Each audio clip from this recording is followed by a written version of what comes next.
Bintang-bintang pun ada umurnya. Maka tenang saja kita di sini berdua. Nikmati sementara yang ada.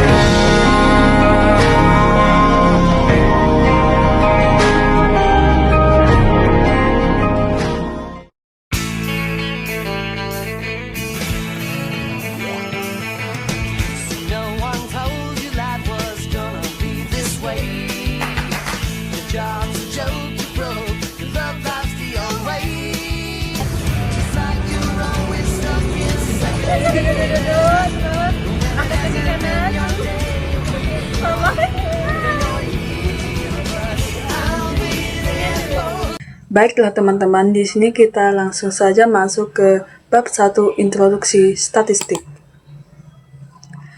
Kita langsung saja masuk ke soal dan pembahasannya. Berikut jumlah pengunjung museum dalam waktu 1 minggu. Dapat kita lihat bahwa di sini ada tabel 2 kolom, yaitu hari dan jumlah pengunjung. Di hari Senin, jumlah pengunjung berjumlah 220, Selasa 180, Rabu 200, Kamis 260, Jumat 240, Sabtu 320, dan di hari Minggu 360. Di sini kita diminta untuk membuat 1. Buatlah diagram garis, yang kedua diagram batang, yang ketiga diagram lingkaran, dan yang keempat diagram lambang. Di sini kita langsung saja membuat diagram garis seperti pada gambar ini. Di sini saya menandai bahwa garis vertikal saya warnai dengan warna merah, begitu juga dengan garis yang horizontal. Kemudian di sini kita membuat titik pada hari Senin di 220, di hari Selasa dia di angka 180, di hari Rabu dia di angka 200, di hari Kamis dia di angka 260, dan di hari Jumat dia di angka 240, di hari Sabtu dia di angka 320, dan di hari Minggu dia di 360. Kemudian kita menarik garis yang menghubungkan titik-titik tersebut. Dapat kita lihat bahwa gambarnya seperti ini. Nah, sekarang kita lanjut untuk membuat diagram batang. Sama seperti diagram garis, di sini kita hanya membuat diagram batang sesuai dengan angka-angkanya. Seperti ini. Hari Senin 220, Selasa 180, di hari Rabu dia 200, Kamis dia 260, Jumat dia 240, Sabtu 320, dan di hari Minggu dia 360. Beginilah gambaran diagram batangnya. Selanjutnya kita masuk ke bagian C, diagram lingkaran. Diagram lingkaran sendiri bisa menggunakan persentase maupun menggunakan sudut. Cara mencari diagram lingkaran persentase. Yang pertama, menentukan total pengunjung 1 minggu. Kita jumlahkan semua pengunjung dari hari Senin ke hari Minggu. Total semua pengunjung dalam 1 minggu adalah 1.780 orang. Yang kedua, menggunakan rumus persentase. Rumus persentase adalah jumlah pengunjung per total pengunjung dikali 100%. Yang ketiga, menghitung persentase tiap hari. Pada hari Senin, memiliki jumlah pengunjung 220 orang, per total pengunjung 1.780 orang dikali 100%, maka hasilnya adalah 12,36%. Pada hari Selasa, memiliki jumlah pengunjung 180 orang, per 1.780 orang dikali 100%, hasilnya adalah 10,11%. Lalu pada hari Rabu, memiliki jumlah pengunjung 200 per 1.780 dikali 100%, hasilnya adalah 11,24%. Pada hari Kamis, memiliki jumlah pengunjung sebanyak 260 per 1.780 dikali 100%, maka hasilnya adalah 14,61%. Pada hari Jumat, memiliki jumlah pengunjung 240 per 1.780 dikali 100%, maka hasilnya adalah 13,48%.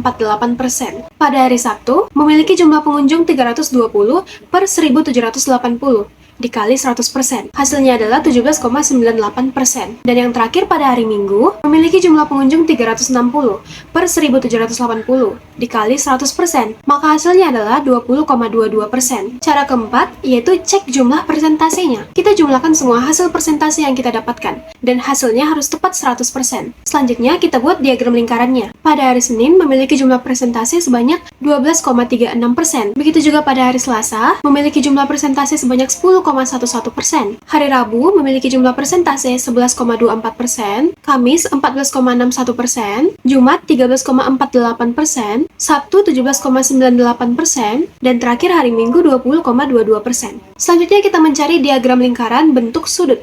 Cara mencarinya yaitu pertama, menentukan total pengunjung satu minggu. Sama seperti tadi, total pengunjungnya adalah 1780 orang. Yang kedua, mencari rumus sudut. Rumus sudut adalah jumlah pengunjung per total pengunjung dikali 360 derajat. Yang ketiga, menghitung sudut tiap hari. Pada hari Senin, memiliki jumlah pengunjung sebanyak 220 per 1780 dikali 360 derajat, dan menghasilkan 44,50 derajat. Pada hari Selasa, memiliki jumlah pengunjung 180 per 1780 dikali 360 derajat. Hasilnya adalah 36,4 derajat. Pada hari Rabu, memiliki jumlah pengunjung sebanyak 200 per 1780 dikali 360 derajat. Hasilnya adalah 40,46 derajat. Pada hari Kamis, memiliki jumlah pengunjung sebanyak 260 per 1780 dikali 360 derajat. Hasilnya adalah 52,6 derajat. Pada hari Jumat, memiliki jumlah pengunjung sebanyak 240 per 1780 dikali 360 derajat. Hasilnya adalah 48,53 derajat. Pada hari Sabtu, memiliki jumlah pengunjung sebanyak 320 per 1780 dikali 360 derajat. Hasilnya adalah 64,73 derajat. Dan yang terakhir pada hari Minggu, memiliki jumlah pengunjung 360 per 1780 dikali 360 derajat. Hasilnya adalah 72,78 derajat. Yang keempat, cek jumlah sudutnya. Jumlah semua sudut harus tepat 360 derajat. Selanjutnya kita buat diagram lingkarannya. Sudut pada hari Senin adalah 44,5 derajat. Pada hari Selasa 36,4 derajat. Hari Rabu 40,5 derajat. Pada hari Kamis 52,6 derajat. Pada hari Jumat 48,5 derajat. Pada hari Sabtu 64,7 derajat. Pada hari Minggu 72,6 derajat. Selanjutnya kita masuk ke bagian D, yaitu diagram lambang. Diagram lambang yaitu mencatat data dengan menggunakan lambang sebagai patokannya. Pada kasus ini, kita menggunakan satu lambang untuk menandakan 20 orang. Maka, pada hari Senin memiliki jumlah pengunjung sebanyak 220 orang. 220 dibagi 20 adalah 11. Maka lambang yang kita butuhkan sebanyak 11. Begitu juga untuk hari Selasa. Jumlah pengunjungnya adalah 180. 180 dibagi 20 adalah 9. Maka lambang yang dibutuhkan sebanyak 9. Pada hari Rabu memiliki jumlah pengunjung sebanyak 200. 200 dibagi 20 adalah 10. Maka lambang yang dibutuhkan sebanyak 10. Pada hari Kamis memiliki jumlah pengunjung sebanyak 260. 260 dibagi 20 adalah 13. Maka lambang yang dibutuhkan sebanyak 13. Pada hari Jumat memiliki jumlah pengunjung sebanyak 240. 240 dibagi 20 adalah 12. Maka lambang yang dibutuhkan sebanyak 12. Pada hari Sabtu jumlah pengunjungnya adalah 320 orang. 320 dibagi 20 adalah 16. Maka lambang yang dibutuhkan sebanyak 16. Pada hari Minggu jumlah pengunjungnya adalah 360 orang. Pada hari Minggu jumlah pengunjungnya adalah 360 orang. 360 dibagi 20 adalah 18. Maka jumlah lambang yang dibutuhkan adalah 18. Sekian adalah materi dari bab 1, yaitu introduksi statistik. Selanjutnya kita akan membahas operasi penjumlahan notasi sigma. Kita akan membahas soal nomor 3. Diketahui X1 sama dengan 2, X2 sama dengan 7, X3 sama dengan 5, X4 sama dengan 6, Y1 sama dengan 8, Y2 sama dengan 6, dan seterusnya. Hitunglah A. Sigma I sama dengan 1 sampai dengan 4. Jadi cara mengerjakannya, X1 kali Y1 tambah X2 kali Y2 ditambah X3 kali Y3 ditambah X4 kali Y4. Jadi kita masukkan datanya sesuai yang diketahui. X1 sama dengan 2, berarti 2 kali Y1 nya sama dengan 8. 2 kali 8 ditambah X2 kali Y2, 7 kali 6 ditambah 5 kali 7 ditambah 6 kali 7.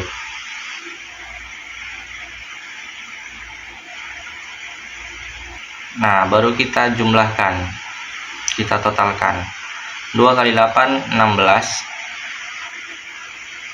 ditambah 42 ditambah 35 ditambah 42. Kemudian kita jumlahkan, hasilnya 135. Kita lanjut ke soal nomor 2. Sigma I sama dengan 1 sampai 3.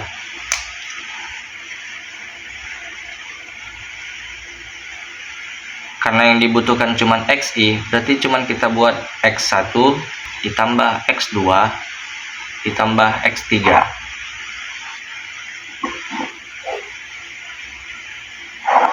Nah, kita masukin data yang dari soal. X1 sama dengan 2 tambah 7 tambah 5 sama dengan 14. Kita lanjut ke soal nomor 3. Sigma I sama dengan 2 sampai 4. Karena I sama dengan 2, berarti kita mulai dari X2. X2 kurang Y2 dikali 2 tambah X3 kurang Y3 kali 2 tambah X4 kurang Y4 kali 2. Setelah itu kita masukkan data sesuai soal. 7 kurang 6 kali 2 dan seterusnya. Nah, kita jumlahkan. 2 tambah min 4 ditambah min 2 sama dengan min 4. Kemudian kita ke soal nomor 4. Sigma I sama dengan 2 sampai 4. Kita masukkan datanya sesuai soal. 1 ditambah 4 ditambah 1 sama dengan 6. Baik, selanjutnya saya akan menjelaskan soal pembulatan angka. Bulatkan angka-angka berikut ini menjadi 3 angka signifikan dan 1 angka signifikan, kemudian jelaskan singkat hasil dari pembulatan tersebut. Oke, soal pertama. Di sini ada soal 7,3254. Dibulatkan menjadi 3 angka menjadi 7,33, dan jika dibulatkan menjadi 1 angka yaitu 7. Dibulatkan menjadi 7,33 dikarenakan angka paling kiri yang harus dihilangkan adalah angka 5. Jika angka tersebut adalah sama dengan 5 atau lebih dari 5, maka angka yang mendahulunya akan bertambah 1. Oleh sebab itu, angka 2 bertambah 1 yang kemudian menjadi 3. Dibulatkan menjadi 7 dikarenakan angka paling kiri yang harus dihilangkan yaitu angka 3 adalah kurang dari 5, sehingga nilai tidak berubah dan tetap menjadi 7. Selanjutnya, soal yang kedua, yaitu 4,5692, atau kita bulatkan menjadi 3 angka yaitu 4,57, dan jika dibulatkan menjadi 1 angka yaitu 5. Dibulatkan menjadi 4,57 karena angka paling kiri yang harus dihilangkan adalah angka 6, yang mana itu adalah angka yang lebih dari 5, maka angka yang mendahulunya akan bertambah 1. Oleh sebab itu, angka 6 bertambah 1 yang kemudian menjadi 7. Dibulatkan menjadi 5 karena angka yang paling kiri yang harus dihilangkan adalah angka 5, sehingga nilai bertambah 1 pada angka 4 dan menjadi 5. Selanjutnya, nomor 3 yaitu soal 6,7819, atau kita bulatkan menjadi 3 angka yaitu 6,78, dan jika dibulatkan menjadi 1 angka yaitu 7. Dibulatkan menjadi 6,78 karena kan angka paling kiri yang harus dihilangkan adalah angka 1, yang mana itu adalah kurang dari 5, maka angka yang mendahulunya tidak berubah. Dibulatkan menjadi 7 dikarenakan angka paling kiri yang harus dihilangkan adalah angka 7, sehingga nilai bertambah 1 pada angka 6 dan menjadi 7. Selanjutnya, 3,9147. atau jika diubah menjadi 3 angka yaitu 3,91 dan jika dibulatkan menjadi 1 angka yaitu 4. Dibulatkan menjadi 3,91 karena angka paling kiri yang harus dihilangkan adalah angka 1 yang mana kurang dari 5, maka angka yang mendahulinya tidak berubah. Dibulatkan menjadi 4 dikarenakan angka paling kiri yang harus dihilangkan adalah angka 9 sehingga nilai bertambah 1 pada angka 3 menjadi 4. Selanjutnya 5,628 atau dibulatkan menjadi 3 angka yaitu 5,63 dan jika dibulatkan menjadi 1 angka yaitu 6. Dibulatkan menjadi 5,63 karena angka paling kiri yang harus dihilangkan adalah angka 8 yang mana lebih dari 5, maka angka yang mendahulunya akan bertambah 1. Oleh sebab itu angka 2 bertambah 1 yang kemudian menjadi 3. Dibulatkan menjadi 6 karena kan angka paling kiri yang harus dihilangkan adalah angka 6 sehingga nilai bertambah 1 pada angka 5 dan menjadi 6. Selanjutnya 8,3951 atau dibulatkan menjadi 3 angka 8,40 dan jika dibulatkan menjadi 1 angka adalah 8.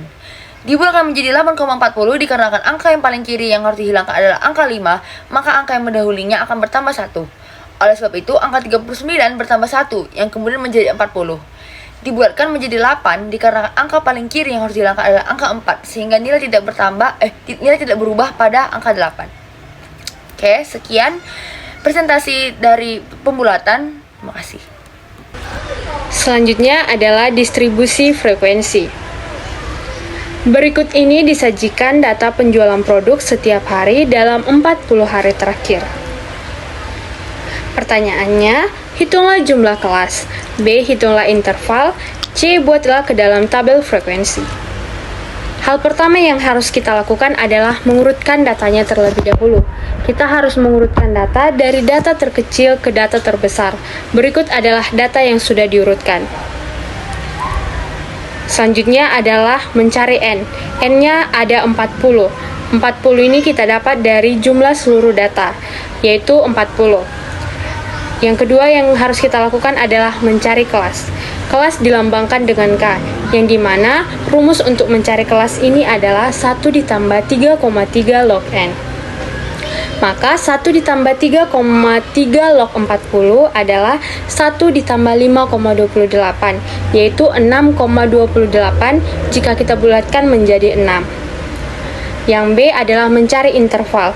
Interval dilambangkan dengan C, yang dimana rumus untuk mencari interval adalah X max dikurang X min per K, yaitu data tertinggi dikurang data terendah per K, yang dimana data tertingginya adalah 93, sedangkan data terendahnya adalah 40, dan kelasnya adalah 6.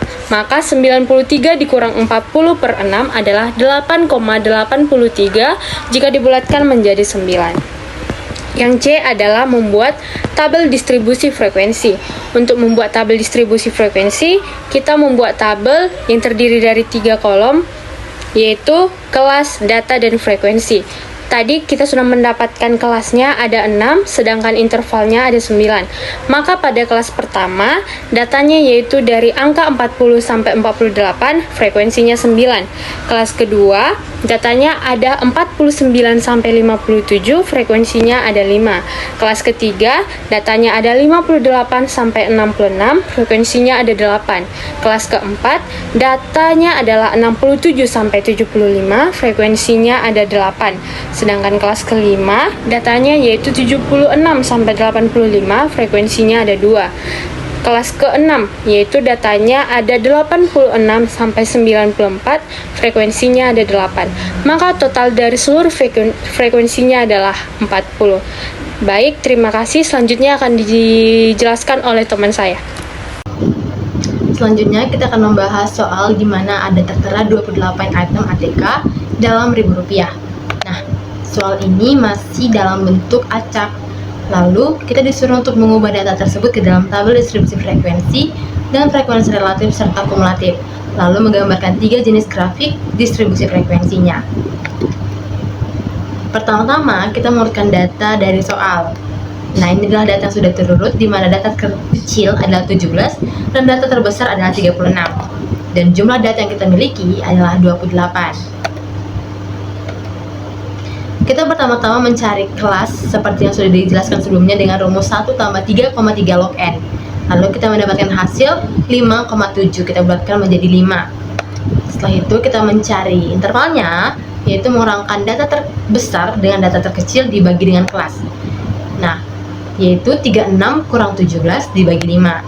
Kita mendapatkan hasil 3,8 yang akan kita bulatkan menjadi 4. Itu adalah intervalnya. Selanjutnya kita akan membuat distribusi frekuensi dan distribusi frekuensi relatif. Untuk distribusi frekuensi, seperti yang sudah dijelaskan di video sebelumnya. Untuk distribusi frekuensi relatif, itu menggunakan rumus frekuensi dibagi total frekuensi dikali 100%. Seperti pada kelas pertama, yaitu memiliki frekuensi 5, maka kita lakukan operasi 5 dibagi 28 dikali 100% sama dengan 18%. Begitu juga dengan kelas-kelas selanjutnya. Lalu ketika dijumlahkan, maka hasil akhir dari frekuensi relatif adalah 100%. Kita lanjut ke distribusi frekuensi kumulatif kurang dari. Nah, ini adalah tabel distribusi frekuensi kumulatif kurang dari. Kita mulai dari kelas 1, di mana itu selalu diawali dengan 0, lalu frekuensi kumulatifnya 0. Untuk kelas berikutnya, yaitu kurang dari 21, kita memiliki penjumlahan 0 tambah 5. Karena pada kelas sebelumnya, pada tabel frekuensi sebelumnya, kelas kedua memiliki jumlah frekuensi sebanyak 5. Maka kita jumlahkan 0 tambah 5 sama dengan 5. Untuk kelas selanjutnya juga demikian, kita jumlahkan frekuensi yang awal, 0 tambah 5 tambah 9 sama dengan 14. Begitulah selanjutnya, hingga pada akhir nanti total frekuensi kumulatif adalah 28, sama dengan banyaknya total data yang kita punya. Begitu juga dengan distribusi frekuensi kumulatif lebih dari. Kita hanya memutarbalikkan apa yang ada di distribusi frekuensi kumulatif kurang dari. Kalau tadi pada kelas pertama kita memiliki frekuensi kumulatifnya 0, maka pada distribusi frekuensi kumulatif kurang lebih dari ini, 0 itu berada pada kelas terakhir, pada frekuensi kumulatif terakhir. Sedangkan untuk totalnya itu 28 tadi ada pada di kelas pertama. Kurang dari 17 itu ada 28.